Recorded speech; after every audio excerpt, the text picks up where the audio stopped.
Listen closely, because what I'm about to tell you will make you hug your kids tighter tonight. March 25, 1975. Two sisters, 12-year-old Sheila and 10-year-old Catherine Lyon, walked into a shopping mall on a sunny afternoon. They were laughing, carefree, completely unaware they were being watched. By sunset, they would vanish without a trace. For 38 years, their disappearance was one of America's most haunting mysteries. No bodies. No ransom notes. Just two bright smiles that disappeared into thin air. But here's what really chills me: the killer was hiding in plain sight the whole time. And when investigators finally uncovered the truth, it was more disturbing than anyone could have imagined. Before we continue, I need to ask you something. Can you remember where you were on March 25, 1975? Or if you're too young, do you remember hearing about this case growing up? Drop a comment right now. I want to hear your thoughts before we dive into this terrifying story. Picture your own neighborhood for a moment. The streets your kids walk every day. Now imagine if two children vanished from those streets in broad daylight. That's exactly what happened in this quiet Maryland suburb in 1975. Sheila and Catherine Lyon weren't reckless kids. They weren't runaways. They were honor students from a loving family who simply went to the mall and never came home. Witnesses saw them talking to a well-dressed man near the record store. He was carrying a briefcase and a tape recorder, details that would become crucial later. But here's what keeps me up at night: at least a dozen people saw them together that day, yet no one intervened. I have to ask, would you recognize a predator if you saw one today? Could you spot the warning signs that these witnesses missed? Tell me in the comments, would you have approached those girls if you saw them with that man? For years, detectives chased dead end after dead end. The Lyon family kept their phone number the same for decades, just hoping for that one call. Meanwhile, the real killer was living just miles away, walking free, even getting arrested for other crimes, but no one connected the dots. Until one detective, nearly 40 years later, noticed something everyone else had overlooked. A name buried in old case files. A name that would finally crack this case wide open. But here's the most disturbing part: the truth was hiding in plain sight the entire time.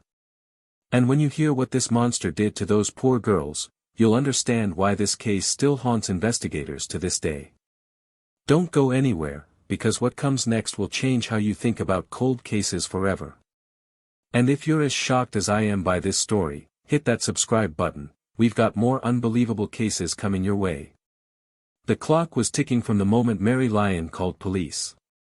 Every parent's nightmare was unfolding in real time. Officers arrived at Wheaton Plaza within 20 minutes of that call, says retired Detective James Russell. But here's the terrifying truth: we were already too late. Those girls were gone before we even got the first report. Let me break down exactly what happened during those critical hours. 2:15 p.m., multiple witnesses place Sheila and Catherine at the Orange Bowl snack bar eating French fries. A clerk remembers Catherine's pink sweater. 2:30 p.m., they're seen browsing records at the Music City store. The employee recalls them laughing about the new Tony Orlando album. 2:45 p.m., this is the last confirmed sighting.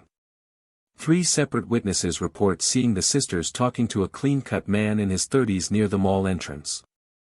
He was well-dressed, carrying a brown briefcase and what looked like a portable tape recorder. Here's what still haunts me, says former Montgomery County Prosecutor Ramon Corianoff. At least 8 people saw them with this man. Not one thought it was suspicious enough to intervene. I need to pause here and ask you something important. If you saw 2 young girls talking to an adult man at a mall today, would you approach them? Would you at least notify security? Tell me in the comments. This is crucial. By 4:30 p.m., the mall's closing time, security guards doing their final sweep noticed nothing unusual. But here's the disturbing fact: no one actually saw the girls leave. They simply disappeared. 7 p.m., the Lyon family's dinner was getting cold. Their father John made the first call to police. "They're good kids," he insisted. They wouldn't just not come home. Within hours, every cop in Montgomery County was looking for two little girls in pigtails and summer dresses. But the trail was already ice cold. Now here's where the case takes its first bizarre turn. At 2:30 a.m., a security guard at a construction site 3 miles from the mall reports seeing two girls matching the Lyon sisters' description. But when police arrive, nothing. No trace. Was it really them? Or just a cruel coincidence? The first 48 hours were critical. And they yielded exactly 0 solid leads. No ransom note. No witnesses who actually saw them leave the mall. Just that mysterious man with the tape recorder. But here's what no one knew yet: the killer was much closer than anyone imagined. In fact, he'd already been interviewed by police. And he was laughing as the search continued. Don't go anywhere, because I'm about to expose exactly how this monster slipped through the cracks. And I guarantee, his identity will shock you. Comment monster if you already suspect who it is. The first week became the first month. Then the first year. Then a decade. With each passing anniversary, hope faded, but the Lyon family never gave up. This wasn't just another missing persons case, explains former FBI agent Jennifer Coffindaffer. The Lyon sisters became America's daughters. Their faces were on milk cartons, billboards, the evening news. And still, nothing. Let me walk you through the investigation's darkest hours. 1975 to 1977, the frantic years. Over 5,000 tips flooded police lines in the first year. Psychics claimed visions of the girls being held in basements, barns, even boats. Cadaver dogs searched every wooded area within 20 miles. A $100,000 reward offered, equivalent to $500,000 today. But here's the shocking reality: the prime suspect was right under their noses the entire time. In November 1975, just 8 months after the disappearance, police interviewed 18-year-old Lloyd Welch, a mall employee who'd been seen lingering near the record store that day. He gave a statement and was let go. Welch was the definition of a red flag, says cold case expert Paul Holes. He had a history of petty crimes, couldn't keep his story straight, and most damning, he suddenly left Maryland just days after the girls vanished. 1978 to 1985, the desperate years. The case was reassigned 3 times as detectives retired. Over 200 sightings were reported nationwide, from Florida to California. A break came in 1983 when a jailhouse informant claimed a prisoner's confession. After weeks of interrogation, it proved to be a false lead. Meanwhile, Welch was racking up arrests across multiple states: burglary, theft, and finally in 1994, a child sex abuse conviction that put him behind bars for 30 years. 1996 to 2012, the forgotten years. Advances in DNA technology gave the Lyons hope. But with no bodies and scant evidence, forensic testing went nowhere. The original case files gathered dust in a storage room. Then in 2013, everything changed. A rookie detective reviewing old evidence noticed something everyone missed: Welch's 1975 interview contained glaring inconsistencies. His alibi fell apart under scrutiny. Most chilling. He'd been working as a mall security guard in 1975, with full access to surveillance blind spots. Suddenly, all the puzzle pieces fit, says Coffindaffer. The tape recorder man wasn't some random predator, he was an insider who knew the mall's secrets. But proving it would require digging up literal skeletons. And what they found in those Virginia mountains, well, that's when this case went from tragic to downright horrifying. Smash that like button if you're still with us, the worst is coming. Stay with me, because what comes next will test even the strongest stomachs. And if you're as outraged as I am by how this was mishandled, wait until you hear about the critical mistake police made in 1975 that could have solved this case decades earlier. The year was 2013. 38 years of dead ends were about to collide with the truth in the most shocking way possible. Cold case detective Chris Homrock was reviewing the Lyon files when he noticed something that made his blood run cold. Lloyd Welch's original statement didn't add up, Homrock recalls. He claimed to be at the mall that day, but his description of his own whereabouts changed 3 times in one interview. Here's what investigators uncovered when they reopened the case. The Welch connection. Mall employment records showed Welch worked security at Wheaton Plaza in 1975. Co-workers remembered him hanging around the record store that week. His uncle owned remote mountain property in Bedford County, Virginia. Most damning. Welch had suddenly quit his job days after the disappearance. But the real break came when detectives re-interviewed Welch in prison. Within minutes, he started sweating, says prosecutor Sherry Caswell. Then he dropped this bombshell: I might have seen something about those girls in the mountains. The mountain excavation. In 2014, FBI agents descended on the Welch family's Virginia property with shovels and cadaver dogs. What they found would finally bring closure to the Lyon family. A fire pit containing human bone fragments. Shreds of 1970s-era clothing matching what the girls wore. Children's jewelry buried in the ashes. Disturbed soil suggesting bodies had been moved. Forensic anthropologist Dr. Emily Craig describes the scene: the fire had burned at extreme temperatures, someone wanted to destroy evidence completely. But bone fragments don't lie. The confession. Facing overwhelming evidence, Welch finally admitted his role. He lured the sisters from the mall with promises of concert tickets. His uncle and cousin helped transport them to Virginia. They were held captive for several days before being killed. The fire pit was used to dispose of remains. But here's what will make your skin crawl: Welch showed zero remorse during his confession. In fact, he smiled when describing how long he'd gotten away with it. Comment: monster, if you're as angry as we are. The aftermath. 2017, Welch pleads guilty to avoid death penalty. Receives 48 years, will die in prison. No charges against surviving family members due to lack of evidence. The Lyon family finally gets answers, but no bodies to bury. Now I have to ask you, does justice feel served here? A monster like Welch gets to live while 2 innocent girls never had that chance. Tell me in the comments, what punishment would you have given? Because here's the most disturbing part of all: this could have been solved in 1975 if police had dug deeper into Welch's original statement. And that failure cost the Lyon family 38 years of anguish. Don't go anywhere, the final chapter of this nightmare is coming up next, including never-before-shared details about what really happened in those Virginia mountains. And trust me, you'll need a strong stomach for this. Subscribe now, you won't believe the final revelations. The mountain gave up its secrets slowly, piece by gruesome piece. What investigators uncovered in that Virginia soil wasn't just evidence, it was a nightmare made real. Forensic teams worked for weeks at the Welch property, sifting through decades of dirt.